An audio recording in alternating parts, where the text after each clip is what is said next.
Oi, meus amores, tudo bom? Aqui é a professora Gabi e hoje a gente vai falar um pouquinho sobre a segunda lei de Mendel. Lembrando que Mendel ele é considerado o pai da genética, porque ele há muito tempo atrás já começa a estudar algumas características passadas de pais para filhos, né? No caso eram as ervilhas, e ele tentava identificar como que essas características iam sendo passadas. Ele olhou diferentes características das ervilhas. Ele olhou a forma da semente, se ela era lisa ou rugosa, a cor da semente, se ela era amarela ou verde, cor da flor, forma da vagem, lisa ou rugosa, cor da vagem, também verde ou amarela, posição da flor, se eram axiais ou no terminal, aqui ó, na ponta da planta, a altura do pé das ervilhas, se era bem alta ou se era mais baixa. Então, ele tentou identificar como essas características eram passadas. E, para a segunda lei de Mendel, ele começa a tentar identificar como duas características eram passadas das ervilhas pais, entre aspas, para as ervilhas filhas. Lembra lá na primeira lei de Mendel que a gente falava, por exemplo, ele estudou a cor da semente. Se a geração pura era amarela e verde, quais eram os filhos da geração F1? Eram todas amarelas, lembra? A característica amarela, então, ele falou que era dominante, e a característica verde ele falou que era recessivo, porque ficava em recesso na geração F1.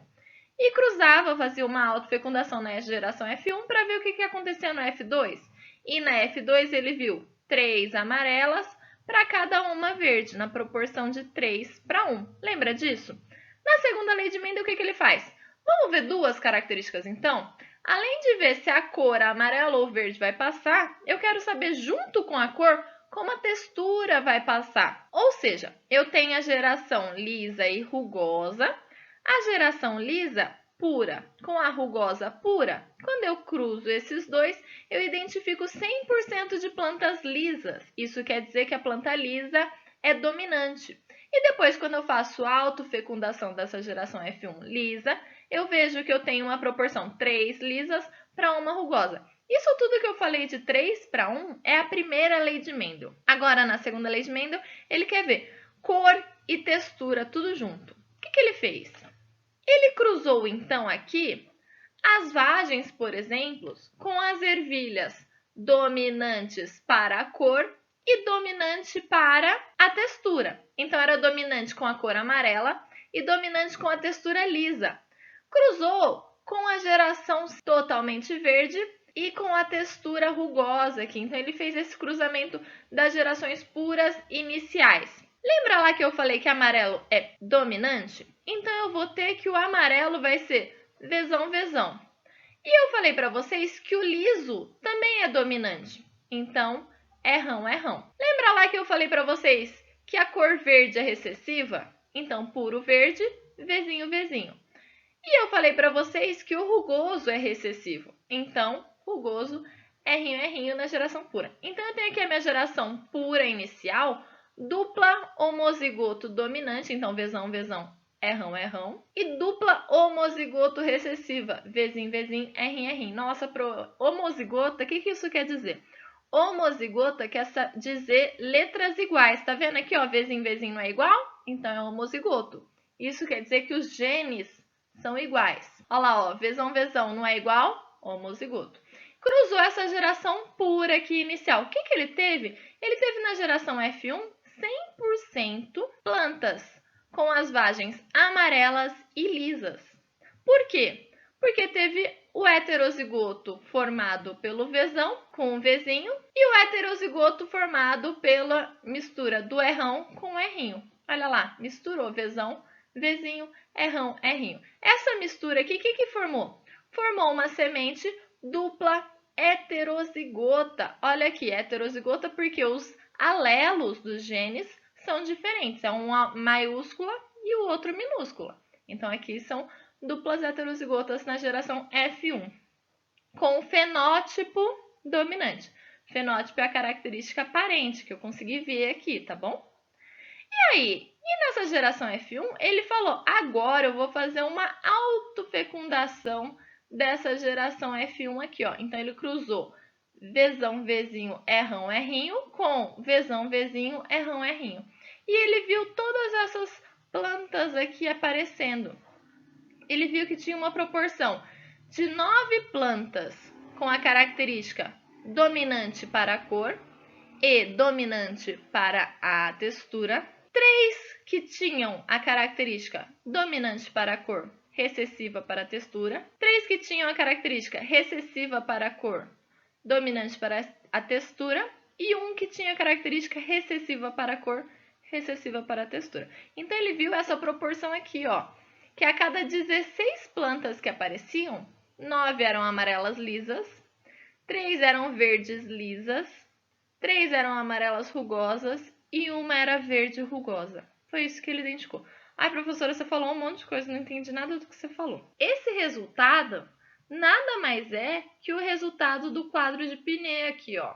É um quadro de Pinet que ele fez lá para identificar quais seriam os gametas dessas gerações F1 e o que ele ia ter de resultado com esses cruzamentos. Bom, igual Mendel, ele não quis ver duas características ao mesmo tempo. Vamos simular que a gente também queria ver duas características ao mesmo tempo de um animal hipotético que eu estou inventando aqui. É um elefante.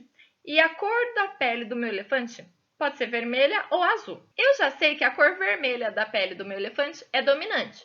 Se é dominante, eu sei que o genótipo desse elefante pode ser azão-azão ou azão-azinho. E como o azul é recessivo, eu sei que o genótipo dos elefantes que têm a cor azul são azinho-azinho. Outra característica para o meu elefante, eu quero estudar duas características, não é? Então, o tamanho da orelha. Quando os meus elefantes têm o tamanho da orelha grande, é um gene dominante. Se é um gene dominante, eu sei que o meu genótipo pode ser Czão-Czão ou Czão-Czinho. Já a orelha pequena do meu elefante é uma característica recessiva. Então, o genótipo da orelha pequena é Czinho-Czinho. E eu quero fazer um cruzamento de pais duplo heterozigotos. O que duplo heterozigotos quer dizer? Heterozigotos tanto para a característica da cor da pele, quanto para a característica do tamanho da orelha. E a partir desse cruzamento, eu quero saber como que vão ser os filhos. Se é duplo heterozigoto, então eu tenho os pais azão, azinho, Czão, Czinho, cruzando com a mãe azão, azinho, Czão, Czinho. E eu quero saber quais vão ser os filhos que eu vou ter. Troquei aqui para ficar menos pior, tá bom? Mas como é que eu vou fazer esse casal vir para o quadro de Pinet para eu saber como que vão ser os meus filhos? Tá vendo que isso aqui nada mais é que o quadro de Pinet, que vai ter que caber todos os gametas desses pais aqui, ó. Em vez de ser só um jogo da velha simples, vai ser um jogo da velha maior, tá bom? No quadro de Pinet, eu coloco nas laterais os gametas. Como que eu vou saber quem são os gametas dos meus pais, então? Os gametas dos meus pais, eu faço um esquema aqui que chama propriedade distributiva. É como se eu fizesse uma forma de identificar quais são os alelos do A que vão se ligar com as possibilidades dos alelos do C. Então, o meu azão ele pode se ligar tanto com o Czão quanto com o Czinho. Então, eu tenho o gameta azão, Czão e azão, Czinho. Além disso, o meu azinho aqui não vai ficar sozinho, coitado. O azinho ele pode se ligar tanto com o Czão quanto o azinho pode se ligar com o Czinho. Então, eu junto aqui, ó, pode ter um azinho, Czão, azinho, Czinho. Esses são os gametas de um dos meus pais. Se esses são os gametas, eu coloco esses gametas na minha lateral. Então, posso pôr todos eles aqui na lateral. Azão, Czão e assim por diante. Azão, Czinho, azinho, Czão e azinho, Czinho. E do meu outro dos pais aqui, quem que pode vir? Faço de novo a minha propriedade distributiva. Vou fazer de outra cor. Então, o meu azão pode se ligar com o Czão e o meu azão pode se ligar com o Czinho. Então, eu tenho os gametas azão, Czão, azão, Czinho. Também posso ter azinho, Czão, azinho, Czinho, azinho, Czão, azinho, Czinho. Coloco os meus gametas do outro dos pais aqui na minha tabela, na outra lateral. Azão, Czão e assim por diante. Azão, Czinho. Tá vendo? Nada mais fiz que ver quem que era o pai, duplo heterozigoto. Fiz essa distribuição aqui, que é tipo um chuveirinho. Quem vai com quem, tá vendo? Azão com Czão, azão com Czinho, Acho quem são os gametas de um, coloco numa lateral. Faço a outra distribuição do outro pai, faço também essa distribuição azão, cesão, azão, cezinho, tititi. Vejo quem vão ser os gametas do outro, coloco na lateral. E aí, aqui é batalha naval de novo. Eu faço quem que vai vir daqui? Azão. Quem que vai vir daqui? Azão. Então, azão, azão. Quem que vai vir daqui? Cesão. Quem que vai vir de lá? Cesão. Então, é um azão, azão, cesão, cesão. Um dos filhos vai ser azão, azão, cesão, cesão. E aqui, o que esse filho aqui vai ser? Azão, azão, cesão, cezinho. Tá vendo que eu só tô juntando? O que vem do pai e da mãe naquele quadradinho? Batalha naval. De cá, quem que vai vir? Azão, azinho, cesão, cesão. Tá vendo aqui? Cesão, cesão. E de cá, o que vem? Azão, azinho, cesão, cezinho. Continuo. Quem que vem pra cá? Azão, azão, cesão, cezinho. Olha lá, ó, cesão, cezinho. Gente, é com amor que a tia tá fazendo, tá bom? Não repara não, tá ficando meio feio? Tá. Mas eu já falei nos outros vídeos, eu faço com o mouse. Fica até que bom pro que a gente tem aqui, né? Azão aqui e o C? Cezinho, cezinho. De cá vem azão, azinho, cesão, cesão. Acho que vocês entenderam, né, gente? Continua até terminar o quadro. Terminei meu quadro com todos os gametas dos pais e com todas as possibilidades dos filhos. Acabou? Depende do que o exercício está te perguntando. Nesse aqui do como serão os filhos, ele pode perguntar diferentes coisas. Por exemplo, eu quero saber quantos vão ser elefantes azuis de orelha pequenas. Aí você vai ter que procurar aqui quais que são os azuis de orelha pequena. Não, eu quero saber quantos que vão ser vermelhos de orelha pequena. E aí você procura aqui no quadro quais que vão ser orelhas pequenas e vermelhos. E assim por diante. Olha lá, toda vez que eu tiver o A dominante, então eu sei que é vermelho. Esse aqui vai ser vermelho, esse aqui vai ser vermelho, esse aqui vai ser vermelho, esse aqui vai ser vermelho. Esse aqui vai ser azul, porque ele é duplo recessivo pro azinho. Olha lá, ó, azinho, azinho é azul. Esse aqui vai ser azul e esse aqui vai ser azul. As cores eu já sei. Eu já sei que dos 16, só 4 vão ser azuis. E do tamanho da orelha? Vamos falar que quem vai ter a orelha grande vai ter um maisinho e quem tem a orelha pequena vai ter um menos. Olha lá, dominante, orelha grande. Dominante, orelha grande. Orelha grande, orelha pequena. Orelha grande, orelha pequena. Orelha grande. Aí você consegue saber quantos que vão ser. Por exemplo, quantos que vão ser azuis de orelha pequena? Olha lá, só esse daqui, ó. Só esse daqui é duplo recessivo.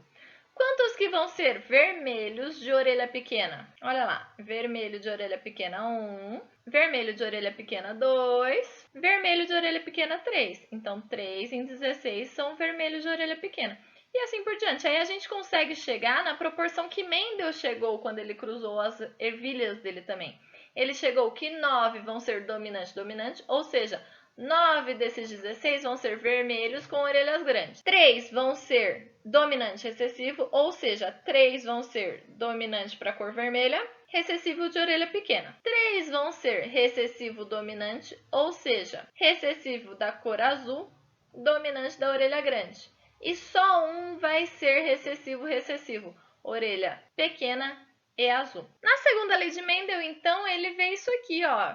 Quando ele tem as cores sendo avaliadas junto com a textura das sementes, ele viu que ele conseguia fazer essas características de forma independente. Não era sempre que a semente amarela ia ter que ser rugosa, ou não era sempre que a semente era verde, que ela tinha que ser lisa. Era uma coisa independente, tanto faz, não era uma coisa grudada na outra. Professora, isso quer dizer que toda vez que eu for ver mais de uma característica, eu tenho que fazer aquele quadro do tamanho do Brasil? Não. Dá para a gente fazer cada análise separadamente. Por exemplo, eu vejo só uma característica, vejo qual é a probabilidade do que eu quero.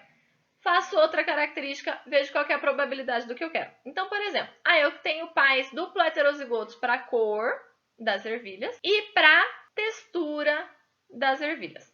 E eu quero que a partir desse cruzamento eu tenha uma semente lisa e amarela. Qual a chance de nascer lisa? Olha lá, a partir desse cruzamento aqui heterozigoto, eu tenho 3 lisas para cada 4. Então, a chance de nascer lisa é 3/4. Qual é a chance de nascer amarela? Eu faço só o cruzamento do amarelo aqui, ó, duplo heterozigoto. E aí eu vejo que eu tenho 3 amarelas em cada 4. Então, 3/4 é a chance de nascer amarela. Mas eu não quero só lisa ou só amarela, eu quero lisa e amarela. Como é que eu faço? Eu multiplico as minhas probabilidades. A regrinha do E multiplica. Então, 3/4 vezes 3/4, como é que eu faço isso? Multiplico os de cima, ponho o resultado em cima. Multiplico os de baixo, ponho o resultado embaixo. Ou seja, 3 vezes 3 normalmente dá 9, 4 vezes 4 normalmente dá 16. Então, a minha chance de ter uma semente amarela e lisa é 9 a cada 16.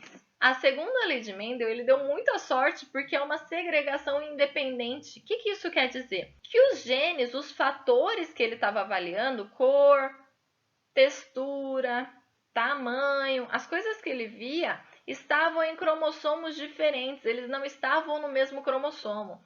Quando isso acontece, há a segregação independente para formar os gametas.